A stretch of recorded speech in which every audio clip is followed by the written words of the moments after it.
I'm learning something or the other from everyone. So I'm never seeing any differences that there might be, you know. So and if I start seeing them as different, then I'm not really able to focus on music, which will then distract me from my own, Yeah. path of learning. So I think that's already for me. They're already all of them are one.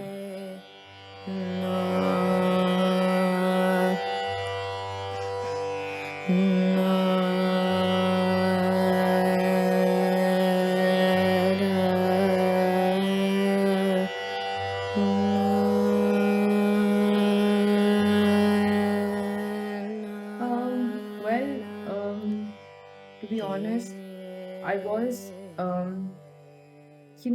they say that when it's in your home, it's there right in front of you. You don't give it that much of, importance because you've seen it from day one.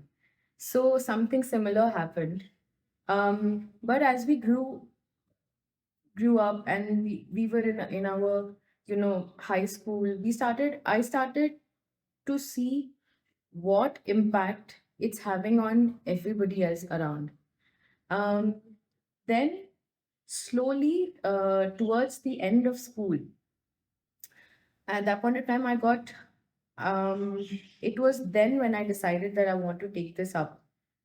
I want to learn this music properly and become a performer. So that's when I remember speaking to my father and my uncle about it, and they were quite open to both the possibilities that I go to college and then or I should start immediately. They never had any such opinion on whether I should do it. Oh my God, that's the only thing that I should do. They were always open. They said that it's whatever you like, you can do in your life, whatever interests you. Just look, and you were open to pursue anything. So towards the end of my school, I decided that I want to learn this music, properly, get initiated. So since then, I've started learning. I went to college. Um, but it's when I got into this music, when I started learning and I started listening to my father and uncle's music with that perspective, from a student's perspective, from a learner's perspective, that I realized the magnanimity and the depth that this music carries. Then it was then that I realized what this music actually is. Mm. It was then I realized why are people so struck by it. So that's how I got into Mm. Dhrupad. And what kept you in it? Um, Kept going. kept you in it, an art form that so many people, even in India, are so ignorant about. Yeah. You know. Well, it's not something. I've never looked at Dhrupad as an art form that is rare. For me, it's just been something that has been a part of my life since the very beginning. So for me, it was like my gurus have taught all of us.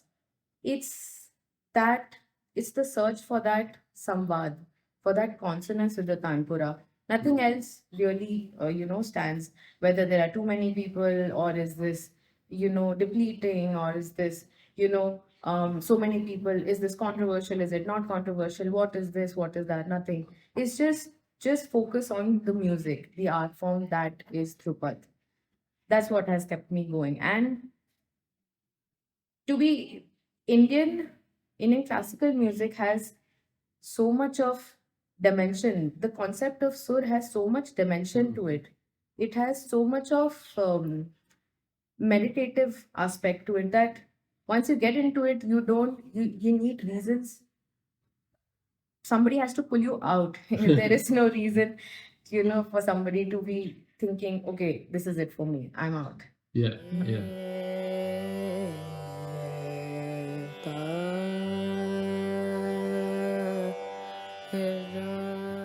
Talking about my journey so far. into Dhrupad music or Indian classical music. Um, so the first thing that when a student when a pupil is getting into this music, they start learning first. The first thing that you learn is to look at yourself. What is it that you are, and how you are available to this music, and then if first to give up that ego that you know something. You really don't know anything at any point of time. You just have to keep on learning. So when that understanding comes in, there is a huge change, there is a huge possibility of learning that comes in, and then becomes the journey of evolving and changing with the music. It makes individually, it has made me much more calmer, much more understanding of, you know it has made me a listener. First of all, it has made me calm, it has made me a listener. It has um boiled down a lot of noise from around, from people, and I've just been able to focus and become more receptive to what is being taught at the moment. So that's Beautiful. yeah.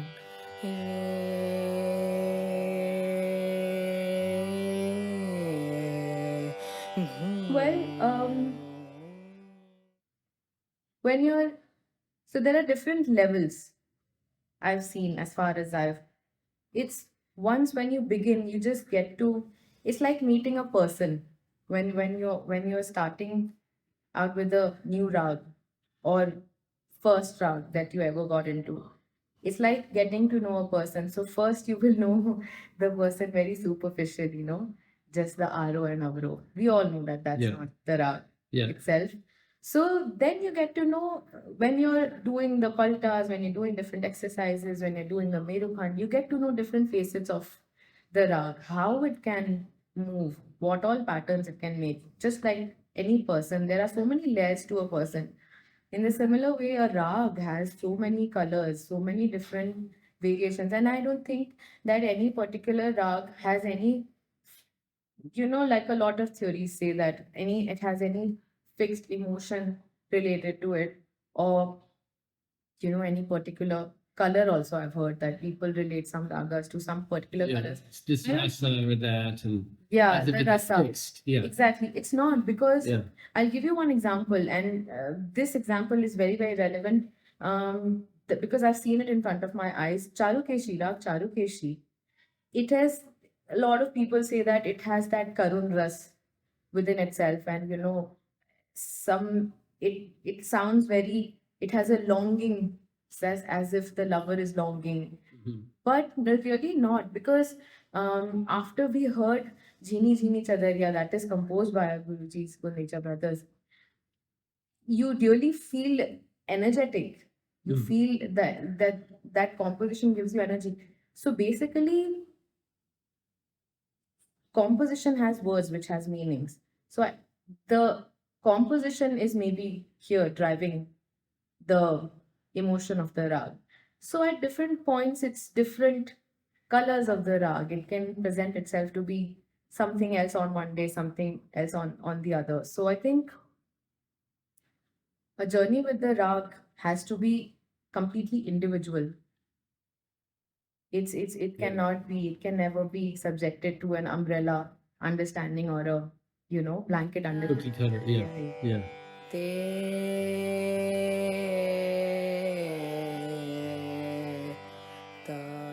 Well, to me, Guru Shishya Parampara is something that is the best kind of um,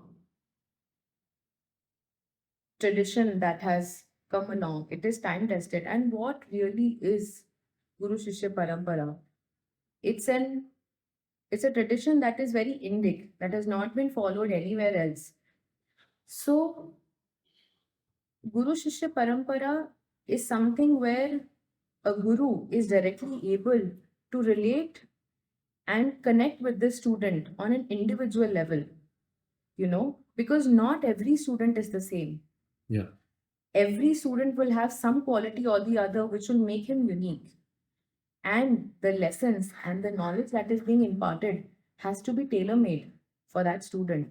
So that is Guru Shishya Parampara for me, where a Shishya is being developed in all aspects, in a general sense, as a human, because in the Gurukul systems, you not only just the main part of, say, suppose music, Dhrupad is being looked after. No, he is being trained as a gardener also. He's being trained to perform daily activities with that much meticulousness, just as music.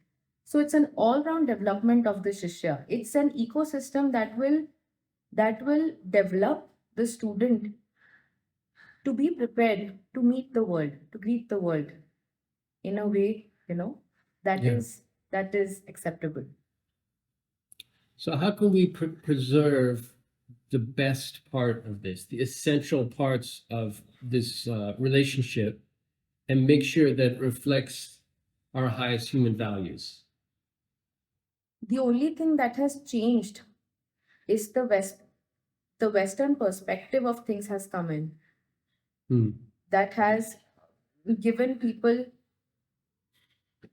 a more, non-indic view of this relationship or this system of teaching, right? Um, because I've also studied from a university, I've also had education in classrooms, but I would still say that this system, it preserves, you know, the uniqueness of each student. It is giving individual attention, which is very important for the students, for students to develop their own uniqueness in whatever art form that they're learning. It may be painting, it may be music, it may be dance. This cannot be learned in a classroom environment where there are 40 students sitting and the teacher is just lecturing and no individual attention is being paid. So I think it is the way that it has come along for such a long time. I think it is time tested already, Yeah. you know, and the Guru Shishya Parampara will always flourish because now, even now, today, the generation that is coming after us and our generation and the generation before, I think we have realized um, that classroom knowledge is only going to take us so far. Yeah.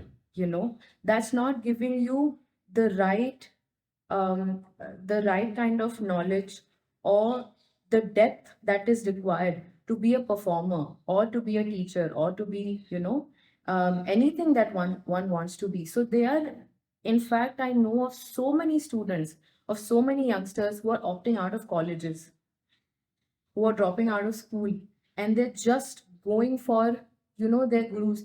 There are chefs that I know of who have dropped out of school and have gone to an ustad to learn cooking. Yeah. And now they're chefs at some five-star hotel in Italy. Yeah. So people are seeking this. People are going back to their roots. People are going back to Ayurveda. People are going back to yoga. Why? Because of this realization, I think, that has come in. Do you think there are issues that we need to move beyond in the relationship related to perhaps boundaries, choice, gender, and freedom? Well, in a system, in a Guru Shishya system, there are boundaries set. It's not that it is not looking at any particular no boundary system. There are respectable differences.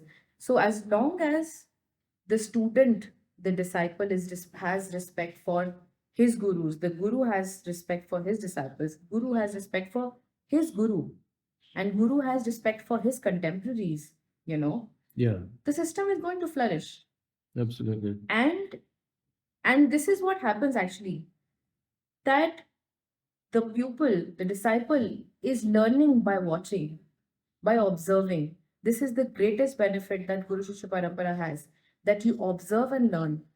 So when they watch their own guru having respect and, utmost gratitude for their gurus, for their contemporaries, for themselves, I think it's just going to become a part. It has become a part of the tradition.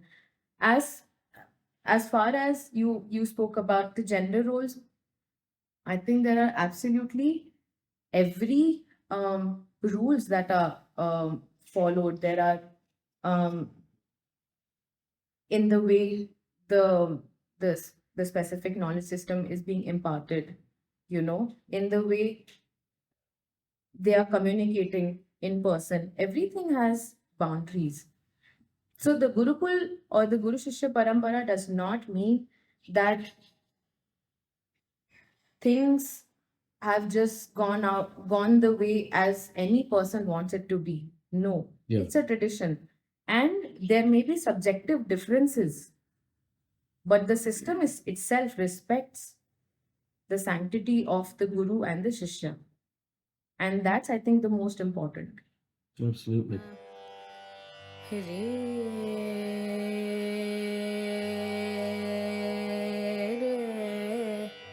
Any tradition that comes a long way has evolved. So evolution is the only way that it can come forward. It has it has happened. Very rough example, if I take, is that of compositions that were all new rags that were created by Mia Tansen. Hmm. They have become tradition now. So it was his, after learning the core system, after learning the music in its entirety, there comes a personal involvement with the art itself, which will make you think so much. You, the music will become you, and you will become the music. There is a mold that becomes so unique, and also that what is being imparted to you, you're not capable of taking it entirely. There will be something that will be left out of your consciousness, and there will be so many things that you'll take and you'll make them your own. And when you're making them your own, the music is evolving, Mm. right? So I think the music itself is staying similar and evolving at the same time. It's a very dynamic process as I see it. And embracing, in today's, there are so many things that can happen with this music and are happening with this music. So many collaborations are happening, like, with dance, but they are keeping dance and poetry and, painting, but everything is happening in its own sanctity. The music is holding its own, and the other art that it is interacting with is also holding its own. So I think that's when something really unique comes up, you know Yeah. so I think Dhrupad music is absolutely capable of interacting with every other art. Like like you see a lot of interaction that are happening with tabla, you see a lot of interaction happening with the sitar, you see a lot happening with khayal. I think Drupad has also shaped up in such a way that it is ready to take, you know, hold its own and interact with other art forms. And it has. And it has.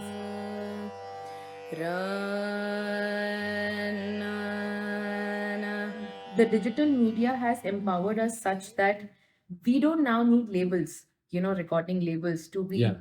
you know, they don't need to we don't need to approach them. We can create our own platforms, because recording, mastering, editing, all these are skills that are now needed by the artists as well. Yeah. And Instagram, for example, or YouTube, for example, even Facebook, for example, they're giving us such platforms, and that, sure, we can make like about the attention span, like you said, it is shorter. But if we enter with that, short video span that we have to make, once we have their attention in their, To bring them in. Yeah. yes, once we bring them in, we can then open up slowly to let them know what this music really is, what it imbibes.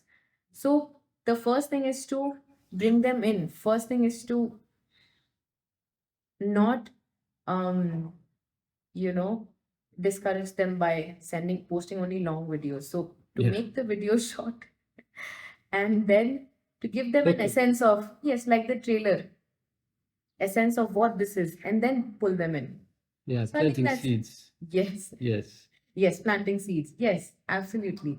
So I think digital media has empowered us in a way to reach out, and a lot of people from the generations above us are saying that there are so many young people like us and the generation that is after us who are interested in Indian classical music. I think it's the only credit is of the social media, Instagram.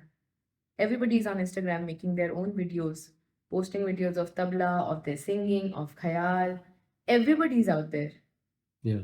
and YouTube. yes, just like the pop music that was a hit, on YouTube till we were like probably 15 or 16 years old. I think Indian classical music has gone up there. Maybe some more distance to travel, but I think it has gone. And that is the reason why so many people of our age and younger generations know of this music and are interested to learn. Yes, sure, we are looking for organizers to invite us to give performances. But at the same time, we can't complain that we're not getting, Yeah. because we have the platforms. If one is ready to go out there and give something musically, they're absolutely, they don't have to wait for anybody to give them an opportunity. Yeah. It's already there.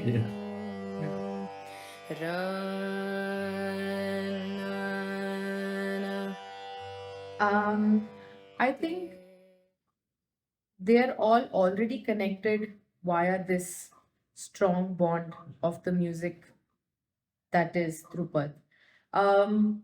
They all carry the same teachings from the Guru, right? So I think, and their music, all of their music is speaking of the knowledge that they have received from the gurus. I think that's the biggest binding factor that I'm able to see today. And I have so much to learn from everybody that I listen to in Dhrupad music, in Dagar Mani especially, and Dhrupad in general, even in Darbhanga Gharana. There is so much to learn. There are different aspects, and I have listened to everybody. So for me,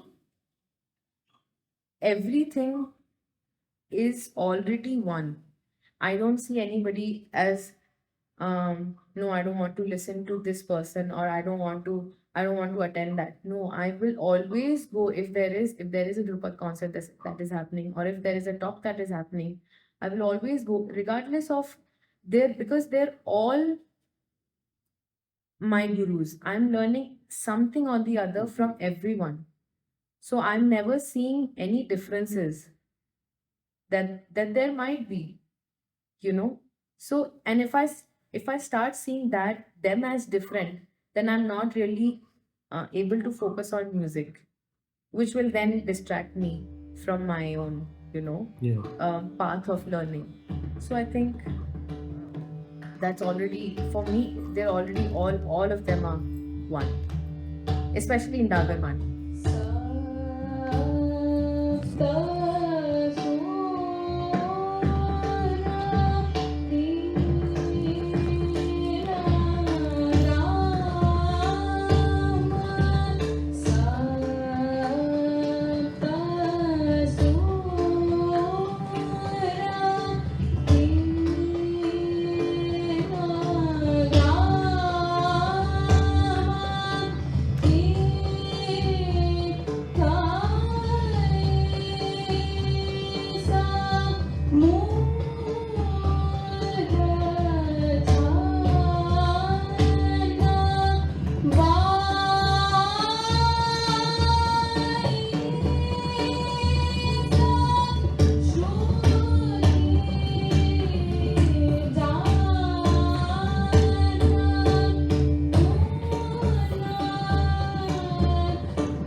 Dhani